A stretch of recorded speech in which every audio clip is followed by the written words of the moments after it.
So pupunta na ulit tayo sa ating Morning Revival Preview. Ang schedule natin ngayon ay Week 3, Thursday. Okay, pupunta na ako sa Bible verses natin. Matthew 1:1, 4:17. The book of the generation of Jesus Christ, the son of David, the son of Abraham. So meron siyang dalawang title dito. The son of David, the son of Abraham. So ito ay ayon sa generation.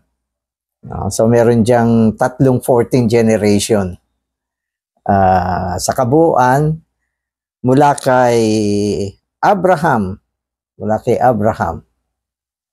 hanggang sa pagdating ng Panginoon ay 42 generation. Pero dito mapapansin ninyo, nauna yung Son of David na title, bago yung Son of Abraham. Pero sa chronological arrangement, sa history, dapat una muna yung Son of Abraham kasi nauna si Abraham kay David. Pero bakit kaya ganito? Son of David muna, bago Son of Abraham. So mamaya sasagutin natin yan.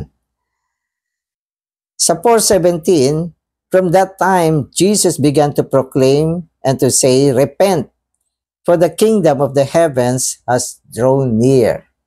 So ito naman ay ang proclamation ng Panginoon sa kanyang simula ng kanyang ministeryo. Kaya sa simula ng ministeryo, nag-preach siya ng gospel, sabi niya, repent, for the kingdom of the heavens has drawn near. Na ang ibig sabihin, ang repentance ay para sa kaharian. Mag-umpisa na tayo magbasa. Matthew 4:17 indicates that the gospel is presented first, not in the way of life as in John, but in the way of the kingship as in Matthew. Okay, so ang ibig sabihin nito, yung gospel, yung laman ng gospel, ang una ay kingdom muna, o daan ng kingdom, daan ng kaharian muna, bago daan ng buhay. Kaya tamang-tama yung arrangement ng apat na ebanghelyo. Ang una ay Matthew. Bakit nauna ang Matthew? Kasi ang aklat ng Matthew ay daan ng kaharian. Bakit hindi John? Kasi ang paksa ng John ay daan ng buhay. Kaya pinakikita sa atin dito, mas nauna ang daan ng kaharian bago daan ng buhay. Kaya doon sa title kanina, mas una yung Son of David kesa sa Son of Abraham. Sino ba si David?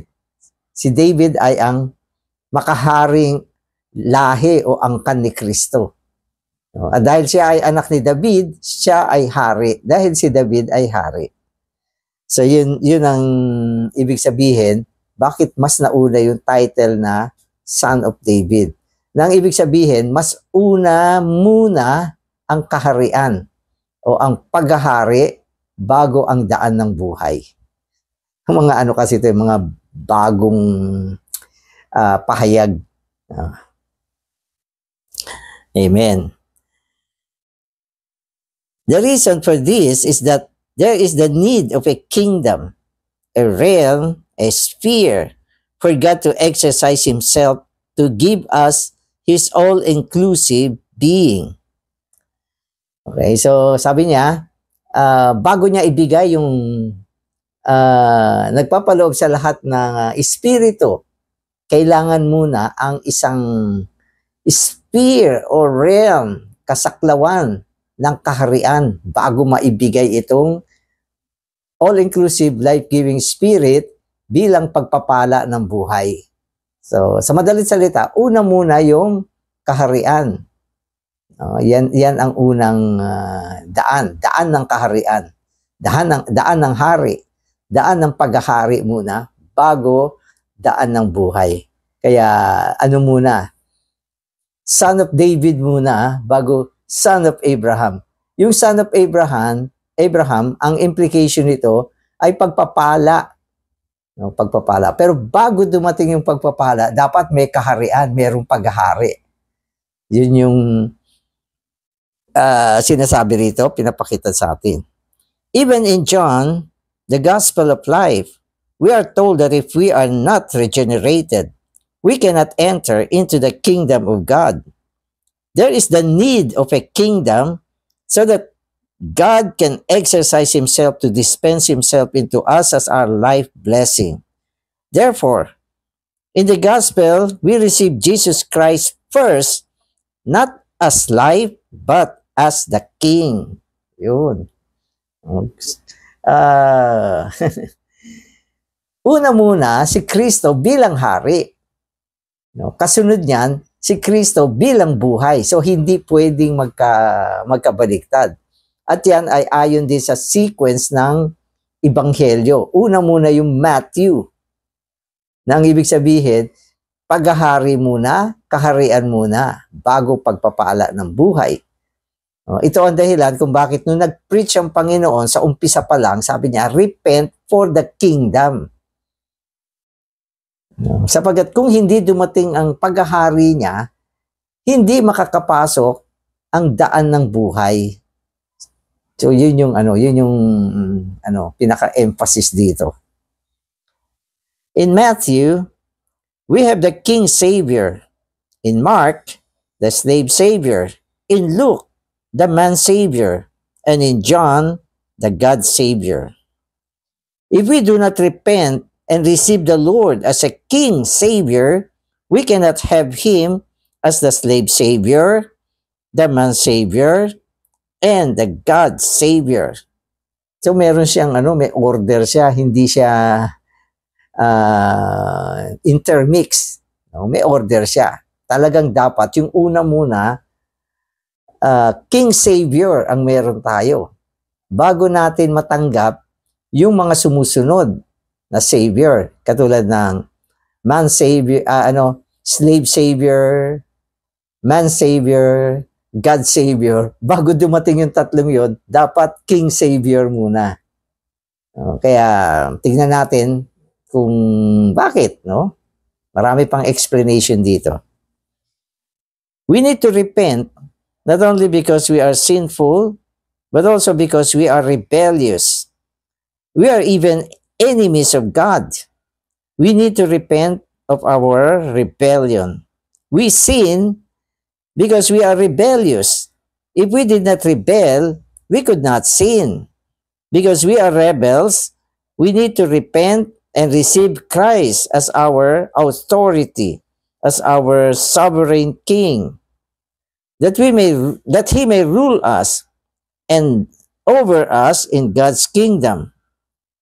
This is the reason that in Matthew 1:1, Christ is presented first, not as the son of Abraham for the blessing, but as the son of David for the kingdom. Yun. No, so, kaya pala, una yung si Kristo bilang King Savior, kasi ang problema natin ay naging rebellious tayo sa Diyos. Rebelde. Na ang ibig sabihin ng rebelde, hindi siya kinilala bilang hari. Hindi siya kinilala bilang autoridad. Ang tao, hindi nagpasakop sa kanya. Kaya ang repentance, hindi naman dahil sa makasalanan tayo, kundi dahil sa tayo ay mga rebelde. Kaya kailangan, ang unang tutuusin muna ng tao, ay itong problema ng pagiging rebelde niya. Sabagat, kung hindi siya rebellious o rebelde, hindi siya magkakasala. Tama naman. Ang dahilan ng pagkakasala ng tao ay hindi siya sumunod sa sinabi ng Diyos. O di rebelde yan. Hindi ba disobedience ang cause ng kasalanan ng tao? Hindi niya sinunod yung sabi ng Diyos na huwag mong kainin yan. Sabi ng Diyos, ang linaw eh. Sabi ng Diyos, pag kinain mo yan, sigurado mamamatay ka. Anong ginawa ng tao? Sinuway niya ang Diyos. Ibig sabihin, hindi niya kinilala ang autoridad ng Diyos. Hindi siya nagpasakop, hindi siya naging masunurin. Kaya ano yan? Rebelde yan. No? At dahil dyan, ang unang tutuusin ng tao para sa kanyang kaligtasan ay ang problema ng pagiging rebelde. No? At ito ay sa pamamagitan ng pagtanggap niya kay Kristo bilang hari. Kaya kailangan magsisi siya. Anong pinagsisisihan niya? Na siya ay isang rebelde. No? Siya ay hindi tumatalima, sumusuway sa gusto ng Diyos. Hindi siya nagpapailalim sa paghahari ni Kristo. Kaya sabi ng Panginoon, repent for the kingdom. Ang ibig sabihin ng repent, magsisi ka dahil rebelde ka. No? Bumaling ka sa Panginoon bilang hari mo. No? At mula ngayon, magpasailalim ka sa pagkahari niya. So yun yung una. Kaya ang unang title na binigay ay Son of David, na ibig sabihin, ang isang ito ang totoong hari. Dapat kilalanin mo siya. Tanggapin mo siya bilang hari ng buhay mo. No? At tsaka lang dadating ang pagpapala. Kasi yung repentance, yan yung preliminary step, no, to salvation. Although sinasabi sa atin, kailangan manampalataya ang tao. Pero bago manampalataya, kailangan meron munang pagsisisi. At ang pagsisisi ay dahil sa siya ay rebelde. Rebelde sa Diyos. No? At ang susunod dyan ay ang pagtanggap sa Panginoon bilang haring tagapagligtas. Son of David, yung palang dahilan. So ngayon, malinaw na sa atin to. And then, amen.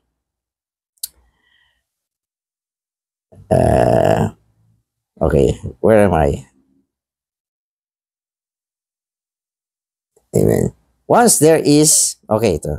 Once there is the kingdom, okay. Once there is the kingdom becomes the realm, the sphere, for God to exercise Himself to bless us. Amen. So, pag may kingdom na, no, tinanggap na natin ng Panginoon bilang hari, nagsisi tayo, no, at katulad ng sinabi sa aklat ng John, sa pamamagitan ng pagkabuhay na muli, nadala tayo tungo sa kaharian. No, at kung tayo ay nadala na tungo sa kaharian, no, ito ay isang kasaklawan na kung saan ang Panginoon ay may karapatan ng pamahalaan tayo. At dahil dyan, dadali na sa atin yung blessing ni Abraham. Siya bilang anak ni Abraham. Katulad ng sinabi sa John, o sa Genesis, si Kristo na anak ni Abraham ay para sa pagpapala ng mga bansa. Kaya yung blessing, andyan na, open na. Yan yung blessing ng buhay, blessing ng triune God, ang kasaganaan at kayamanan ng tres unong Diyos, madadala na sa atin pagkatapos matuos yung pagiging rebelde natin. No? At siya ngayon ay tinanggap na natin bilang hari, haring tagapagligtas. Amen.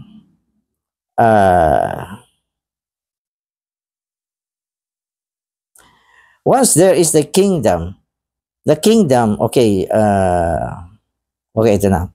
We all like to receive the blessing, but we may not realize that the blessing requires a sphere of God's authority, a sphere under God's administration.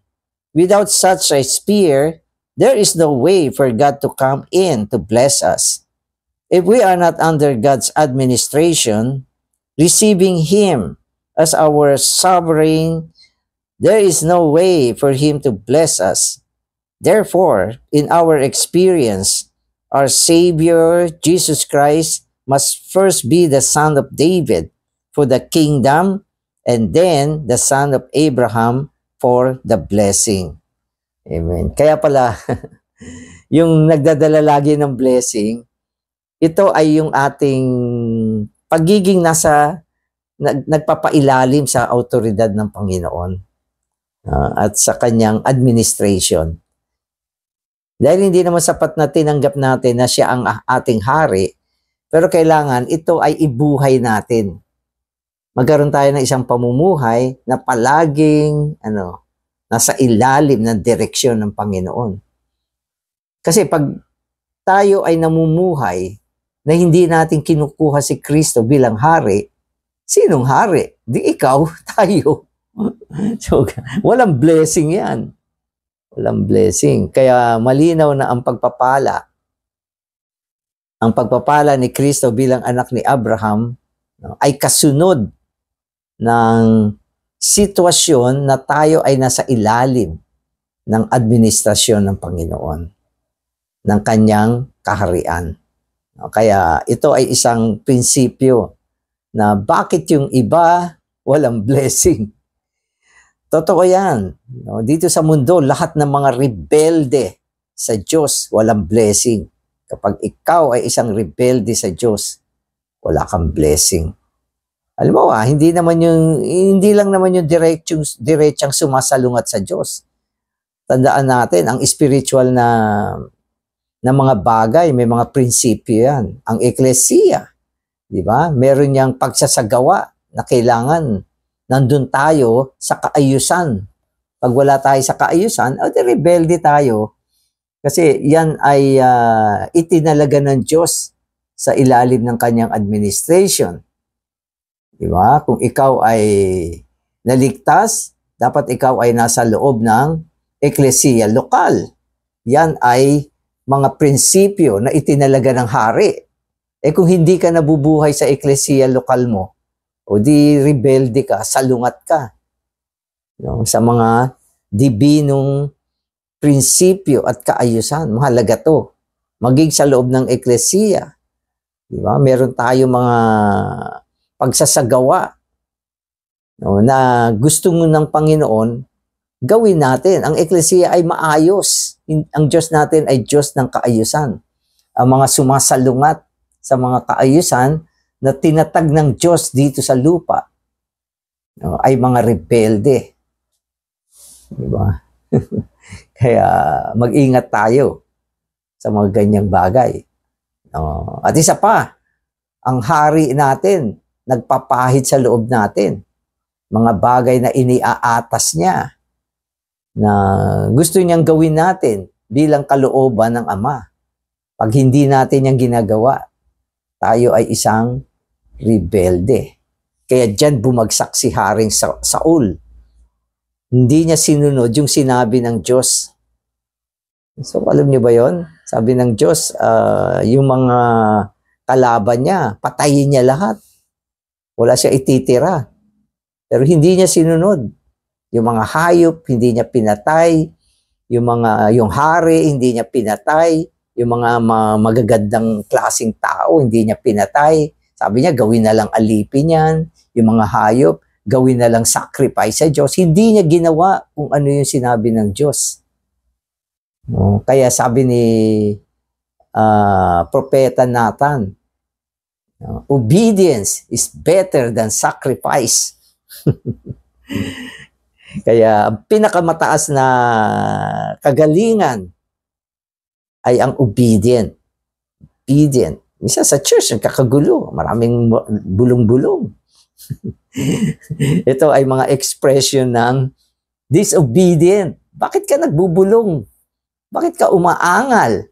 Bakit ka hindi masaya sa tinalagang pagsasaayos? Kasi nandun yung kalikasan ng rebelde sa loob natin.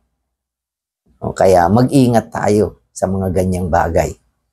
Ang ibig sabihin ng kaharian, dito sa eklesiya, si Kristo ang ulo. Yung sinasabi mo ba ayon sa ulo? O ayon lang sa iyong pananaw? Ayon lang sa iyong damdamin?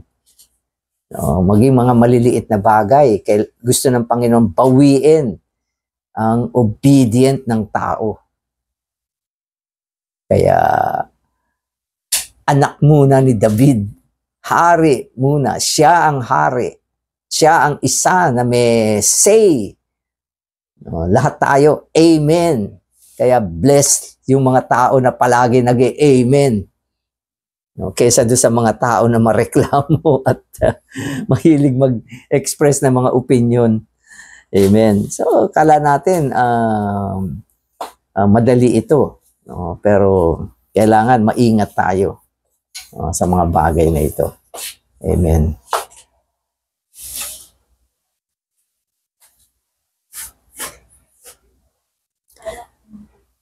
Amen. We need to be impressed with the fact that we must receive Christ first as the son of David and then as the son of Abraham. Amen. So, dapat ma-impress tayo dito at maintindihan natin itong bagay na ito na bakit nauna ang son of David at ang son of Abraham. So, sa mga spiritual kasi, maging yung mga pagsasaayos na ganito, may kahulugan siya eh. Huwag mo siyang ignorin. Kasi yung mga iba, pag nagbasa ng Biblia, hindi na pinapansin yung mga ganun. Pero dito, makita ninyo, talagang meron itong malalim na kahulugan. Amen. To receive Him as the son of David is to recognize His kingly status and to realize that we should be under His kingship and sovereignty. Amen. Okay, so inuulit dito, ang tanggapin ng Panginoon bilang anak ni David, bilang anak ni David, ay ang kilalanin ang kanyang status bilang isang hari. Ito ay isang pagpapaalala sa atin na siya lang ang hari, siya lang ang ulo, siya lang ang Diyos, siya lang ang Panginoon. At walang isa na pwedeng tumaas. Siya lang ang pwedeng tumaas at siya lang ang isang may karapatan na maging mataas. Kaya yun yung isang paalala, ang pagkilala sa Panginoon bilang hari sa titulong anak ni David. Amen.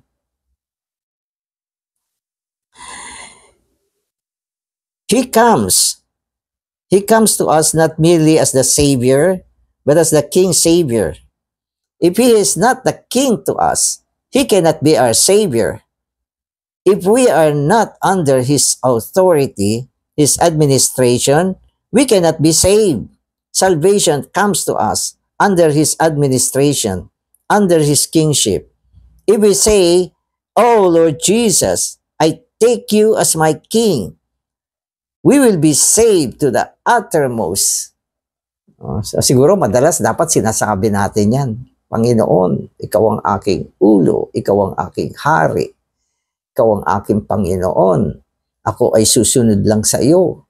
Panginoon, nais kong ako ay mapasa ilalim ng iyong pagkaulo. Maganda yung mga prayer na ganyan. Maganda yung mga ganyang expression. Kasi pag sinasabi natin yan, lalo tayo nasasubdue ng Panginoon. At lagi nating napapaalalahanan yung ating sarili at na pag-iingatan natin na hindi tayo sumobra o hindi tayo mas nangunguna kaysa sa Panginoon at nagiging maingat tayo sa lahat ng mga bagay na ginagawa natin sa loob ng eklesiya, maging sa ating buhay pamilya, buhay trabaho. Maaaring sa buhay trabaho, somebody ka. O ikaw yung may-ari ng kumpanya. Pero tandaan mo, si Kristo pa din ang hari mo. Kaya wag kang basta, ako naman ang may-ari. Ito ang gagawin ko. Dapat tanungin mo din ang Panginoon. Panginoon, gusto mo ba to? So yun yung pagpapaalala sa atin. Kasi by nature, mga rebelde tayo. Amen. If we have Christ as the son of David, the greater Solomon. So dalawang title dito. Son of David o greater Solomon. Si Solomon kasi anak ni David. na isa ring hari. So, yun yung sinasabi sa atin. Okay. If we have Christ as the son of David, the greater Solomon, we will also have him as the son of Abraham, the real Isaac. So, si Isaac naman ay anak ni Abraham. Kaya, yung experience, dapat ito muna para sumunod yung susunod na experience. Anak muna ni David, then anak ni Abraham. So, pagkatapos mong kilalanin ng Panginoon bilang hari, pupunta ka naman sa karanasan bilang anak ni Abraham. At yan naman ay ang pagpapalang nilaan ng Diyos para sa atin. Amen. This means that if we have the kingdom, we will also have the blessing. This is the blessing of life, the blessing of the process, triune God, consummated as the all-inclusive Spirit. Amen. Ano ba ang blessing sa bagong tipan? Ang pagpapala. Ano ba ang blessing sa bagong tipan? Ang pagpapala ng nagpapaloob sa lahat na Espiritu, na walang iba kung hindi ang naprosesong tres unong Diyos, bilang kayamanan natin, at lahat-lahat sa atin. Kaya sinasabi nga sa atin, kapag nanampalataya ka, anong tinanggap mo? Ang buhay na walang hanggan. Yan ay ang Espiritu. Yan ay ang tres unong Diyos na naproseso upang maging bahagi natin. Pero bago yan, kailangan ang tao muna ay magsisi sa kanyang pagiging rebelde. At ito naman ay ang aspekto na kung saan tinanggap mo ang Panginoon bilang hari ng buhay mo. At sinasabi mo na, Panginoon, mula ngayon, ikaw na ang hari ng aking buhay. Naku, pag ganyan, automatic ang pagdaloy ng Espiritu tungo sa atin upang dalin ang pagpapala ng buhay. So, ganun siya. Amen. Amen. So, Matthew 28:19 speaks of the believers being baptized into the triune God, into the name of the Father, of the Son, and of the Holy Spirit. This is the enjoyment of the triune God. As the son of David and as the son of Abraham, Christ brings us into the triune God. As long as we have the son of David and the son of Abraham, we have the triune God, and we are in the triune God. This is the divine blessing in the divine kingdom. Amen. So, dalawang title ang magandang present sa atin dito. The son of David and the son of Abraham. Ito yung dalawang aspekto ng Panginoon na kung saan dinala tayo sa pagpapala ng bagong tipang ekonomiya. Na walang iba kundi ang tres unong Diyos na binigay sa atin. At ang lahat ng ito ay para sa pagsasagawa ng kanyang kaharian na kinatawan ng eklesiya ngayon. Kaya tayo ay para sa kaharian. Amen.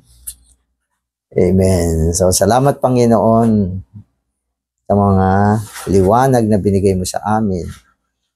Panginoon, na ikaw nga ang anak ni David, ang tunay na hari na nagdala sa amin sa kaharian. Salamat Panginoon sa pamamagitan ng iyong pagdating sa aming buhay na tuos ang aming pagiging rebelde.